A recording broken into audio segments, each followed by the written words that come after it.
que los que alcanzan a oír las máscaras, entregadas a la lejana alegría de las otras estancias. Congregábase tensa multitud en estas últimas, donde afiebradamente latía el corazón de la vida. Continuaba la fiesta en su torbellino, hasta el momento en que comenzaron a oírse los tañidos del reloj, anunciando la medianoche. Cayó entonces la música, como ya he dicho, y las evoluciones de los que bailaban se interrumpieron. Y como antes, se produjo en todo una cesación angustiosa. Mas esta vez el reloj debía tañer 12 campanadas. Y quizá por eso ocurrió que los pensamientos invadieron en mayor número a las meditaciones de aquellos que reflexionaban entre la multitud entregada a la fiesta. Y quizá también por eso ocurrió que, antes de que los últimos ecos del carrión se hubieran hundido en el silencio, muchos de los concurrientes tuvieron tiempo para advertir la presencia de una figura enmascarada que hasta entonces no había llamado la atención de nadie. Y habiendo corrido en un susurro la noticia de aquella nueva presencia, alzóse al final un rumor que expresaba desaprobación, sorpresa y, finalmente, espanto, horror y repugnancia. En una asamblea de fantasmas como la que acabo de describir, era de imaginar que una aparición extraordinaria no hubiera provocado semejante conmoción. El desenfreno de aquella mascarada no tenía límites, pero la figura en cuestión lo ultrapasaba e iba incluso más allá de lo que el liberal criterio del príncipe toleraba. En el corazón de los más temerarios hay cuerdas que no pueden tocarse sin emoción.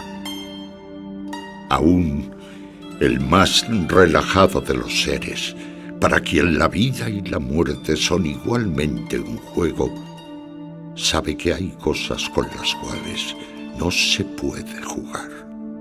Los concurrentes parecían sentir en lo más hondo que el traje y la apariencia del desconocido no revelaban ni ingenio ni decoro.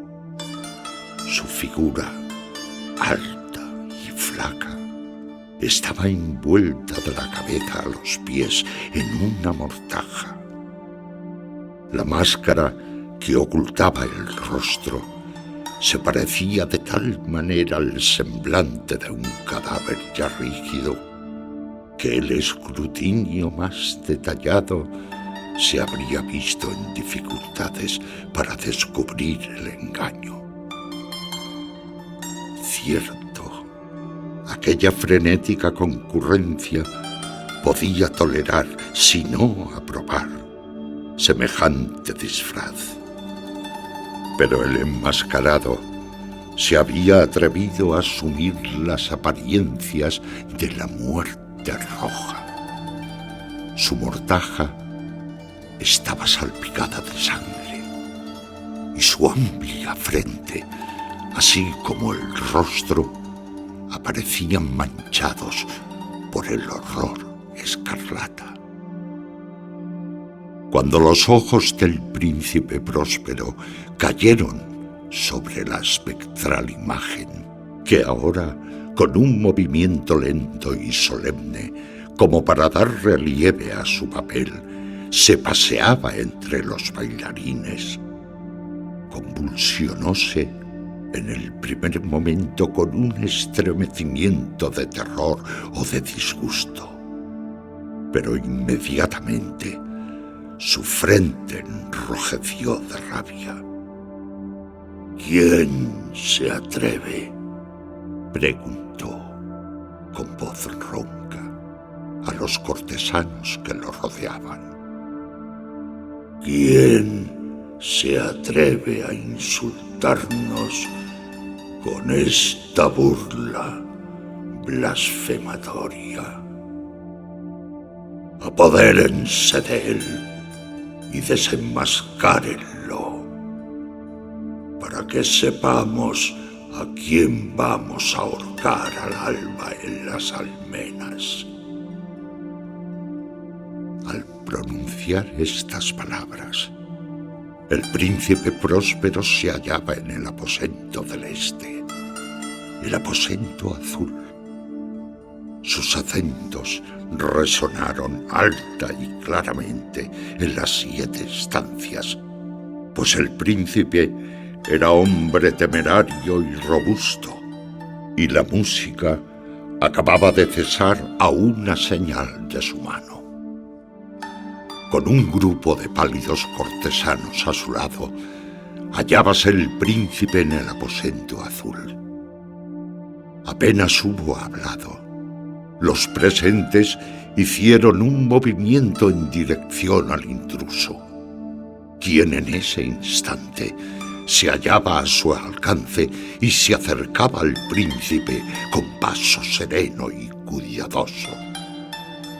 Mas la indecible aprensión que la insana apariencia del enmascarado había producido en los cortesanos impidió que nadie alzara la mano para detenerlo, y así, sin impedimentos, pasó éste a 1 metro del príncipe, y mientras la vasta concurrencia retrocedía, en un solo impulso hasta pegarse a las paredes, siguió andando ininterrumpidamente, pero con el mismo y solemne paso que desde el principio lo había distinguido.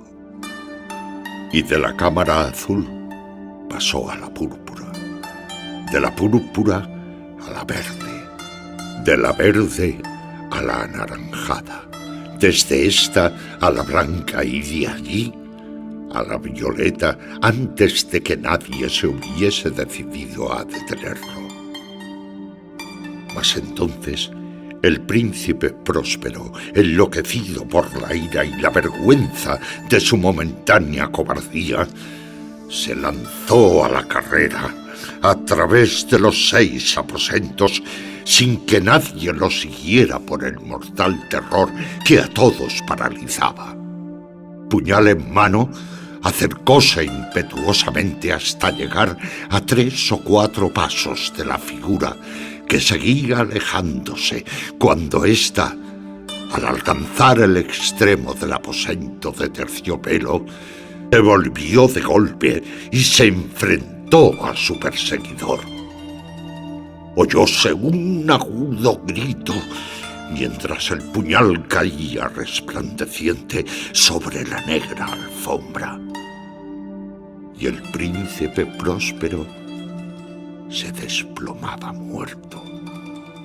Poseídos por el terrible coraje de la desesperación, numerosas máscaras se lanzaron al aposento negro, pero al apoderarse del desconocido, cuya alta figura permanecía erecta e inmóvil a la sombra del reloj de ébano, retrocedieron con inexpresable horror al descubrir que el sudario y la máscara cadavérica que con tanta rudeza habían aferrado no contenía ninguna figura tangible.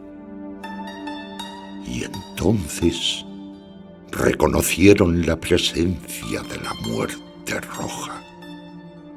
Había venido como un ladrón en la noche, y uno por uno cayeron los convidados en las salas de orgía manchadas de sangre, y cada uno murió en la desesperada actitud de su caída.